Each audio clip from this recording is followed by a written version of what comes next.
नमस्कार दोस्तों, मैं आपका दोस्त डॉक्टर आशीष। दोस्तों, सर्दियां शुरू हो गई हैं और सर्दियों के शुरू होते ही सोराइसिस की बीमारी बहुत ज़्यादा बढ़ जाती है। तो इसलिए आज के वीडियो का हमारा टॉपिक सोराइसिस ही है। यदि आपको सोराइसिस की समस्या है, आपके परिवार में किसी को सोराइसिस की समस्या है या आप होम्योपैथी की प्रैक्टिस करते हैं, तो ये वीडियो आपको देखना बेहद ज़रूरी है। इस वीडियो में हम दो मुद्दों पर बात करेंगे। पहला है सोराइसिस होने के पीछे की साइंस क्या है, क्यों ये बीमारी होती है, किन किन चीज़ों से ये बीमारी बढ़ जाती है, वे कौन कौन सी चीज़ें हैं जो इसमें ट्रिगर करती हैं, और उसके साथ साथ एक ऐसा होम्योपैथिक कॉम्बिनेशन आपको बताऊंगा जो सोराइसिस में बहुत तेज गति से आराम शुरू कर देता है। यदि आप इस कॉम्बिनेशन को लगातार 3 महीने तक लोगे तो शरीर में कहीं पर भी सोराइसिस के निशान नहीं रहेंगे। ये कॉम्बिनेशन स्किन से निशानों को भी गायब कर देता है। दोस्तों, एक बार मैं डॉक्टर नारायण चंद्र घोष की मैटेरिया मेडिका पढ़ रहा था, तो उसमें मुझे ये फार्मूला मिला। इसमें हमें 4 होम्योपैथिक दवाइयां लेनी है, चारों को एक जगह मिलाना है और इसका कॉम्बिनेशन बनाकर यदि हम पेशेंट को देना शुरू करें तो 10 दिन के प्रयोग में बहुत शानदार रिजल्ट मिलते हैं। तो आप भी इस फार्मूले को अपने पेशेंट को दे सकते हो या आपके घर में किसी को सोराइसिस की बहुत लंबे समय से समस्या है उसको भी दे सकते हो, क्योंकि ये मेरा आजमाया हुआ फार्मूला है और 100% इसके रिजल्ट मिलते हैं। तो आइए दोस्तों, आज का ये महत्वपूर्ण वीडियो शुरू करते हैं। वीडियो में आगे बढ़ने से पहले चैनल को जरूर सब्सक्राइब कर लें और अगर आपको हमारे वीडियोज पसंद आते हैं तो लाइक और शेयर भी जरूर करें। दोस्तों, सोराइसिस एक ऑटो इम्यून बीमारी है और जितनी भी ऑटो इम्यून बीमारी है एलोपैथी में उनका कोई भी ट्रीटमेंट नहीं है। एलोपैथिक दवाइयों से केवल उन्हें मैनेज किया जा सकता है, लेकिन जहां तक क्योर करने की बात है, जहां तक जड़ से खत्म करने की बात है, तो केवल होम्योपैथिक दवाइयों के द्वारा ही ऑटो इम्यून डिजीज को जड़ से खत्म किया जा सकता है। मेरे पास ऐसे उदाहरण मौजूद हैं जिनके शरीर पर, पूरे शरीर पर सोराइसिस के पैचेज हो गए थे, लेकिन केवल 6 महीने की दवाई के बाद उनके शरीर पर एक भी निशान बाकी नहीं रहा। और इन बातों को लगभग 4-5 साल हो चुके हैं, आज तक भी उनकी स्किन बिल्कुल अच्छी है, सोराइसिस वापस लौटकर बिल्कुल नहीं आई। तो दोस्तों, हमेशा की तरह होम्योपैथिक दवाइयों की जानकारी से पहले मैं सोराइसिस होने के पीछे की साइंस आपको समझा देता हूं। दोस्तों, हमारी बॉडी में टी सेल्स नाम की कोशिकाएं होती हैं। ये कोशिकाएं रोग प्रतिरोधक क्षमता को बढ़ाती हैं। शरीर में यदि कोई बीमारी है, शरीर में यदि कोई विषैला तत्व है, तो ये कोशिकाएं उसके खिलाफ फाइट करती हैं और उन्हें खत्म करती हैं। लेकिन जब गलती से ये टी सेल्स हमारे शरीर की जो स्किन है उसकी कोशिकाओं पर हमला करना शुरू कर देती हैं, तो इससे सोराइसिस की समस्या पैदा होती है। दोस्तों, ये जो हमारी स्किन है, इसकी जो सेल्स हैं ये अपने आप ही खत्म होती रहती हैं और नई सेल बनती रहती हैं। इस प्रक्रिया में लगभग 20 से 25 दिन लगते हैं।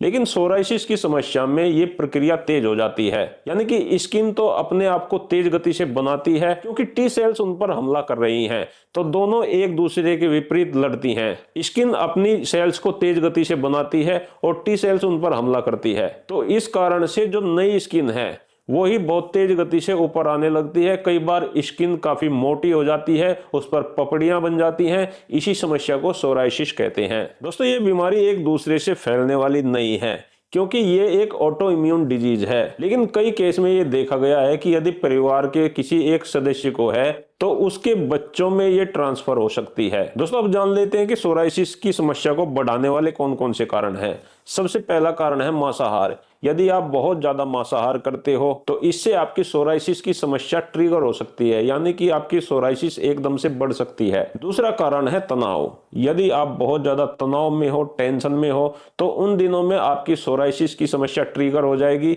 और बहुत ज्यादा अचानक से बढ़ जाएगी। दोस्तों, तीसरा कारण जो इसे ट्रिगर करता है वो है सर्दियां।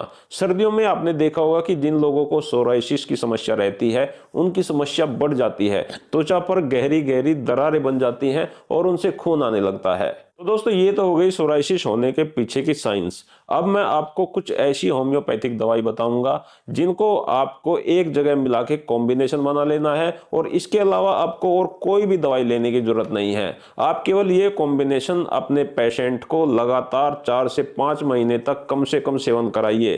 आराम तो उनको 10 से 15 दिन में ही लग जाएगा, लेकिन आप इन दवाइयों को कंटिन्यू रखें और जब तक पेशेंट की स्किन से निशान पूरी तरह से गायब नहीं हो जाते, चाहे 5 महीने लग जाएं या 6 महीने लग जाएं, आप इस कॉम्बिनेशन को कंटिन्यू रखें। तो दोस्तों, सोराइसिस के लिए होम्योपैथी की जो सबसे अच्छी दवाई है, जिसे सबसे ज्यादा प्रयोग किया जाता है, इसका नाम है आर्सेनिक एल्बम 30। इस दवाई के लक्षण ये हैं कि इसमें पेशेंट को बहुत ज्यादा खुजली होती है और खुजलाने के बाद में उस जगह पर बहुत तेज जलन होती है। तो ये आर्सेनिक एल्बम के लक्षण हैं।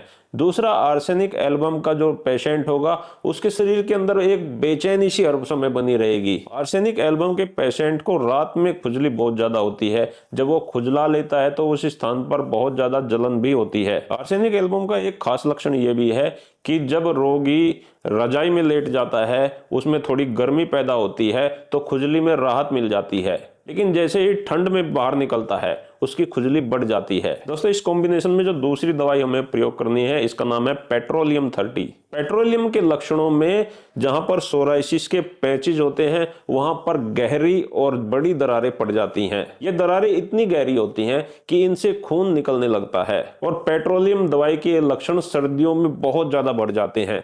गर्मियों में पेट्रोलियम की उतनी आवश्यकता नहीं पड़ती, लेकिन सर्दियों में यदि किसी आदमी को सोराइसिस की समस्या है तो उसे पेट्रोलियम जरूर ही देनी चाहिए। ये दवाई पेट्रोल से बनाई जाती है और सोराइसिस में इसका बहुत अच्छा रिजल्ट है। तीसरी दवाई इस कॉम्बिनेशन में जो हमें इस्तेमाल करनी है, इसका नाम है हाइड्रोकोटाइल 30। हाइड्रोकोटाइल के लक्षण ये हैं कि इसमें स्किन काफी मोटी हो जाती है। शरीर में जहां पर भी आपको सोराइसिस है, चाहे वो सिर में है या किसी जोड़ के ऊपर है, वहां की स्किन काफी मोटी हो जाएगी, खुरदरी हो जाएगी। तो ये हाइड्रोकोटाइल के लक्षण है। हाइड्रोकोटाइल में भी पेशेंट को बहुत ज्यादा खुजली होती है। जब वो खुजला देता है तो खुजलाने के बाद में उसे बहुत ज्यादा दर्द होता है और उसके उस अंग पर सूजन आ जाती है। तो ये हाइड्रोकोटाइल के लक्षण है। दोस्तों, चौथी दवाई जो इस कॉम्बिनेशन में हमें मिलानी है, इसका नाम है रस्टॉक्स 30। रस्टॉक्स 30 में जब स्किन लाल रंग की हो जाती है और उस पर लाल रंग के दाने निकल जाते हैं तो इन लक्षणों में हमेशा रस्टॉक्स का सेवन करना चाहिए। रस्टॉक्स में भी खुजली बहुत ज्यादा होती है और छोटे छोटे दाने बन जाते हैं, स्किन का रंग लाल पड़ जाता है। तो ऐसे लक्षणों में रस्टॉक्स बहुत अच्छा काम करती है। तो ये चारों दवाइयां 30 पोटेंसी में आपको लानी है और इन्हें बराबर मात्रा में एक जगह मिला लेना है। अब इस कॉम्बिनेशन की 5 से 6 बूंदे दिन में 3 बार लेनी है। इन्हें आप डायरेक्ट टंग पर भी ले सकते हैं और यदि आपको टंग पर डायरेक्ट लेने में जलन महसूस होती है तो 1 चम्मच पानी में इसकी 5 से 6 ड्रॉप डाल के आप दिन में 3 बार पी सकते हैं। दोस्तों, जैसे ही आप इस कॉम्बिनेशन को शुरू करोगे तो पेशेंट को 8 से 10 दिन में ही आराम आना शुरू हो जाएगा। उसकी खुजली कम हो जाएगी, उसके निशान हल्के पड़ने लगेंगे और लगातार 2 से 3 महीने तक लेने से उसकी स्किन काफी हद तक साफ हो जाएगी। लेकिन आपको यह कॉम्बिनेशन तब तक कंटिन्यू रखना है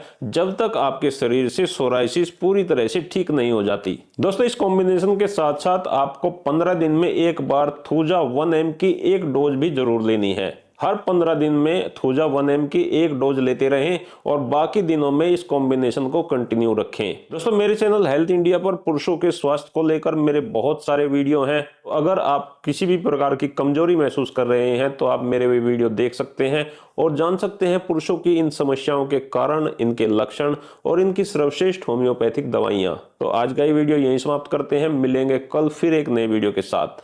मैं आप सभी का बहुत बहुत धन्यवाद करता हूं। आपको मेरा नमस्कार।